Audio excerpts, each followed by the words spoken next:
નમસ્કાર મિત્રો, હું બહાદુર પટેલ પટેલ ડિજિટલ વર્લ્ડની યુટ્યુબ ચેનલ પર આપનું હાર્દિક સ્વાગત કરું છું.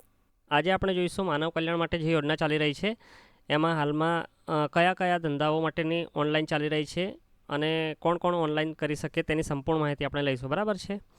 તો સૌપ્રથમ તો આ યોજનાનું નામ છે માનવ કલ્યાણ યોજના. એમાં કયા કયા ધંધાઓ માટે હાલમાં ઓનલાઈન ચાલી રહ્યું છે, તો હાલમાં દૂધ દહીં વેચનાર, ભરતકામ કરતું હોય એમાં સિલાઈનું આવી જાય છે, બ્યુટી પાર્લર, પાપડ બનાવટ, વાહન રિપેરિંગ, પ્લમ્બર, સેન્ટિંગ કામ, ઇલેક્ટ્રિક એપ્લાયન્સીસ મતલબ કે ઓટો ગેરેજ જે ચલાવતા હોય છે, ત્યારબાદ અથાણાની બનાવટ અને પંચર કિટ માટેના આટલા ધંધાઓ માટે હાલમાં ઓનલાઈન ચાલી રહ્યું છે. બરાબર છે.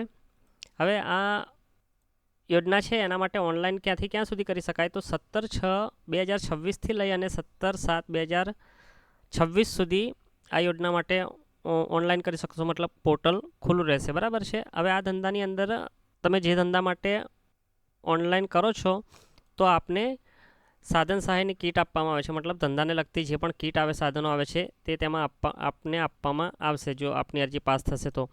એમાં જરૂરી ડોક્યુમેન્ટ શું જોઈએ છે, તો એક તો આધાર કાર્ડ જોઈએ છે, ચૂંટણી કાર્ડ જોઈએ છે, રેશન કાર્ડ જોઈએ છે, જાતિનો દાખલો જોઈએ છે, આવકનો દાખલો જોઈએ છે અને શ્રમ કાર્ડ.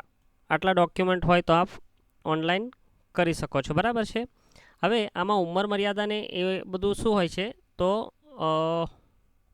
જે આપની ઉંમર છે એ 18 વર્ષથી લઈ અને 60 વર્ષ સુધી હોય તો આપ આ યોજના માટે ઓનલાઈન કરી શકો છો. ત્યારબાદ આપનો જે 0થી 16ની અંદર BPL સ્કોર હોય તો તેમાં આપને આવકનો દાખલો રજૂ કરવાની જરૂર રહેતી નથી.